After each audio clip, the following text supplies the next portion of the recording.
Assalamualaikum warahmatullahi wabarakatuh. Kembali lagi bersama kami. Ada yang request gimana caranya membuat kurikulum operasional sekolah. Ini saya contohkan versi saya.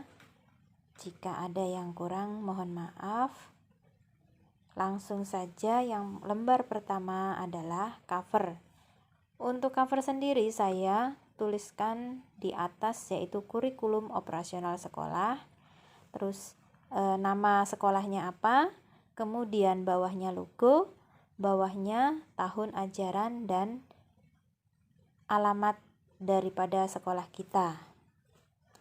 Kemudian di halaman berikutnya ada kata pengantar. Kata pengantar di sini tergantung daripada yang membuat kurikulum operasional sekolah ya. Kalau saya, segala puji syukur hanya bagi Tuhan karena atas anugerahnya maka kami dapat menyusun kurikulum operasional sekolah. Nama sekolahnya disebutkan, desanya, kecamatan, kemudian kotanya dan provinsi. Halaman berikutnya ada surat keputusan ya Bunda Yanda. Di sini ada keterangan menimbang, mengingat, memutuskan dan menetapkan. Memutuskan dan menetapkan di sini yang pertama, dengan telah disyahkannya kurikulum operasional sekolah tahun pelajaran 2021/2022 umpamanya tanggal 31 Mei 2002, maka pada tahun pelajaran 2023 sudah dapat digunakan. Yang kedua, para pendidik atau guru wajib menggunakan kurikulum tahun pelajaran 2002/2023 dalam melaksanakan kegiatan pembelajaran.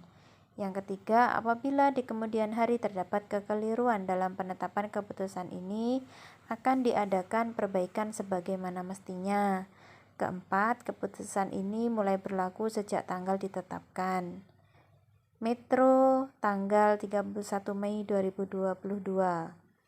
Kepala TK bawahnya, kemudian tanda tangan. Kemudian di lembar berikutnya ada surat pengesahan pemberlakuan kurikulum operasional sekolah. Nama sekolahnya apa, kemudian bawahnya ada nomor. Berdasarkan pengajuan permohonan pengesahan kurikulum operasional sekolah yang disusun oleh nama satuan PAUD (2), nama sekolahnya apa, kemudian penyelenggara yaitu lembaga pendidikan atau yayasan kalau kami yang sekolahnya di yayasan. Kemudian dituliskan izin operasional sekolahnya, kemudian alamat, kemudian bawahnya maka Dinas Pendidikan dan Kebudayaan Kota Metro dengan mempertimbangkan yang pertama dasar-dasar hukum dan acuan yang digunakan dalam pengembangan kurikulum operasional sekolah di satuan PAUD tersebut.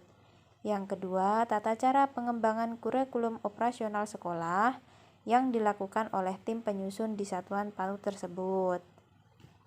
Kemudian, sasaran fisik, bukti fisik seluruh dokumen KOS yang telah disusun oleh tim dari satuan PAUD tersebut. Maka dengan ini menyatakan bahwa kurikulum operasional sekolah pada satuan PAUD tersebut dapat diterapkan atau dilaksanakan sebagaimana mestinya, dengan catatan satuan PAUD tersebut tetap berupaya terus-menerus dapat meningkatkan mutu kurikulum operasional sekolah di lembaganya. Kemudian di bawahnya ada tanda tangan kepala sekolah sebelah kiri, sebelah kanan yaitu pengawas. Untuk lembar berikutnya ada peta konsep. Di sini yang pertama peta konsep kegiatan pembelajaran intrakurikuler. Intrakurikuler di sini saya buatkan peta konsepnya. Ada lagu daerah, ada baju adat, ada musik tradisional, ada tari daerah. Kalau tari daerah kita berada di Lampung yaitu tari daerah Lampung Sigeh dan Bedana. Baju adatnya saya bahas kain tapis dan siger. Untuk lagu daerahnya Sang Bumi Ruwai Jurai dan Canggat Agung. Untuk musik tradisionalnya ada Cetik Lampung, dan gamelan. Kemudian yang di bawahnya ada Aku Anak Indonesia. Kemudian ada cabangnya lagi, Aku Anak Sehat, Makanan Kesukaan, dan Membuat Kue. Kemudian ada Olahragaku dan Permainan Tradisional, nanti bisa kita kembangkan. Kemudian yang kedua ada peta konsep pelajar Pancasila. Di sini Aku Cinta Indonesia ya, Bunda Yanda. Kemudian sumber belajarnya dari mana? Bisa dari media, buku, video, film, dan internet. Kemudian bisa juga dari narasumber, tempat publik, yaitu pasar, museum, perpustakaan, dan tempat wisata. Umpamanya kita berada di sekitar perkantoran. Kalau contohnya di tempat saya itu dekat dengan kantor pos. Jadi nanti anak-anak bisa dibawa ke kantor pos gitu. Kemudian berikutnya ada elemen capaian perkembangan atau CP dan tujuan pembelajarannya. Jadi kita tetapkan capaian perkembangan dan tujuan pembelajaran. Dari karakteristik nilai agama dan budi pekerti itu apa? Misalnya saya contohkan di capaian pembelajarannya anak mengenali dan mempraktekkan nilai dan kewajiban ajaran agamanya. Jadi tujuan pembelajarannya adalah awali dan akhiri kegiatan dengan berdoa. Ini kita bisa ambil dari buku-buku pengembangan yang telah di-upload oleh Kemendikbud yang bisa kita download ya, Bunda dan Yanda. Kemudian yang kedua ada jati diri. Di sini juga saya tuliskan capaian perkembangannya dan tujuan pembelajarannya. Elemen capaian perkembangan dari jati diri kita ambil juga dari buku pengembangan. Yang pertama, anak memiliki sikap positif dan berpartisipasi aktif dalam menjaga kebersihan, kesehatan, nutrisi, olahraga, dan keselamatan diri seumpamanya. Jadi tujuan pembelajarannya, anak mengetahui latar belakang budayanya. Anak terbiasa dengan pola hidup bersih dan sehat atau PHBS. Anak menunjukkan sikap positif dan berpartisipasi aktif dalam menjaga kebersihan, kesehatan, dan keselamatan diri. Seperti itu contohnya ya, Bunda dan Yanda. Kemudian di sini ada dasar literasi dan STEAM. Ada capaian pembelajaran dan tujuan pembelajaran. Kita bisa ambil dari buku pengembangan kurikulumnya. Kita baca ya Bunda.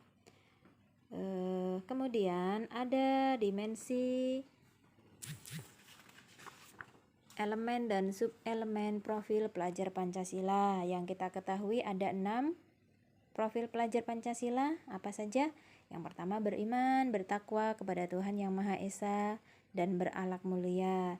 Di situ kita tuliskan elemennya.